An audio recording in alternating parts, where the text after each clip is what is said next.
Perbedaan KUHP lama dengan KUHP yang baru ini adalah saya mencatat beberapa poin. Yang pertama adalah ajas legalitas dalam KUHP yang lama dan KUHP yang baru. Ajas legalitas ini adalah atau principle of legality adalah yang merupakan dasar ya atau batas-batas yang sudah diatur di dalam undang-undang atau peraturan daerah. Kemudian di dalam KUHP yang lama dan KUHP yang baru, yang dimana KUHP yang lama ini mengadopsi ajas legalitas strict. Jadi di KUHP yang baru juga menerapkan ajas legalitas strict ini. Tetapi perbedaannya, kalau di KUHP yang lama itu analogi tidak diperbolehkan, ya. Tapi kalau di KUHP yang baru ini analogi itu dibolehkan. Analogi itu apa?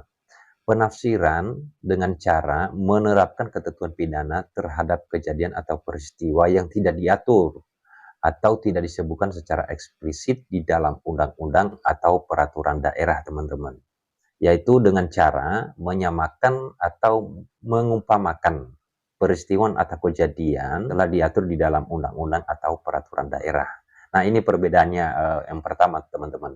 Pidana mati di dalam KUHP yang lama adalah merupakan suatu jenis pidana pokok. Tetapi kalau di KUHP yang baru ini, pidana mati bukan lagi pidana pokok, teman-teman. Jadi pidana khusus yang diancam secara alternatif ya. Apa sih sebenarnya dasar ya? Kalau saya menafsirkan bahwa lebih mengedepankan hak asasi manusia. Pidana denda di dalam KUHP lama dan di dalam KUHP yang baru ini, ya kalau di KUHP yang lama, denda umumnya berfungsi sebagai pidana alternatif. Kemudian kalau di KUHP yang baru itu, denda dapat menjadi pidana pokok dan pidana tambahan. Pertanggungjawaban pidana dalam KUHP lama dan KUHP yang baru.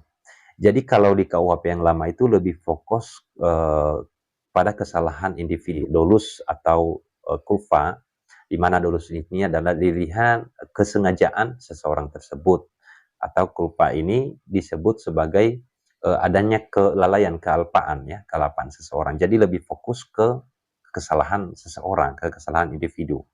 Tapi kalau di KUHP yang baru lebih ke pidana korporasi atau corporate liability. Di dalam KUHP baru itu ada tindak pidana baru, di mana di dalam KUHP yang lama itu tidak diatur terkait dengan baik itu cybercrime, baik itu tindak pidana lingkungan, baik tindak pidana terorisme ya. Jadi di KUHP yang baru itu diatur. Kemudian di dalam KUHP yang baru ini juga memberikan ruang bagi diversi. Lebih melekat juga sebenarnya diversi ini adalah mediasi, musyawarat atau dialog, diadakannya dialog gitu teman-teman. Jadi diversi ini biasanya diterapkan terhadap proses tindak pidana anak ya, baik itu anak yang berhadapan dengan hukum atau anak yang bermasalah hukum ya. Mana sebelumnya itu di dalam KUHP lama tidak ada terkait dengan diversi ini. Jadi memberikan peluang ya untuk diadakannya penyelesaian di luar proses peradilan pidana. Berikutnya adalah bahasa ya, bahasa dalam KUHP yang lama dengan KUHP yang baru. Memang banyak sih yang memberikan juga pendapat yang sama ya. Kalau di KUHP yang lama itu memang kita agak ribet nih, agak sulit mengartikannya bagi apalagi masyarakat awam. Jadi kalau di KUHP yang baru ini lebih sederhana, ya lebih mudah untuk diartikan kalimat atau kata-katanya. Ini memang dari sebelum disahkan undang-undang juga, ya belum disahkan undang-undang KUHP yang baru ini, saya ketika melihat RKUHP waktu itu, saya melihat bahasa-bahasanya itu lebih mudah diartikan oleh masyarakat. Ya. Jadi lebih gampang kita untuk arah dari atau maksud dari pasal tersebut di dalam KUHP yang baru ini. Filosofi dalam KUHP yang lama dengan KUHP yang baru ya. Filosofinya, kalau di KUHP yang lama itu berbasis pada asas retributif. Kalau di KUHP yang baru, atau berbasis pada ajas restoratif justice. Kalau ajas retributif ini adalah untuk seseorang yang sudah melakukan tindak pidana, itu lebih ke titik penghukuman, itu lebih ke diberikan hukuman. Orang yang sudah melakukan tindak pidana itu harus mempertanggungjawabkan dengan pidana penjara. kalau KUHP yang lama ya. Tapi kalau KUHP yang baru itu lebih mengedepankan atau berbasis pada ajas restoratif justice, diartikan sebagai keadilan restorasi. Jadi itu perbedaan yang kemudian kita harus tahu ya teman-teman di dalam KUHP yang baru. Pidana pokok teman-teman ya, pidana pokok kalau di dalam KUHP yang lama itu ada pidana mati ya, ada pidana penjara, ada pidana kurungan, ada pidana denda, dan ada pidana tuntutan. Itu ada 5 pidana pokoknya. Kalau di KUHP yang baru, memang sebagian ya pidana pokok di KUHP yang lama itu diatur di KUHP yang baru juga, gitu ya. Kalau di KUHP yang baru ada 5 juga teman-teman ya, pidana penjara, pidana tutupan, pidana pengawasan, pidana denda, dan pidana kerja sosial. Nah ini yang ditambah.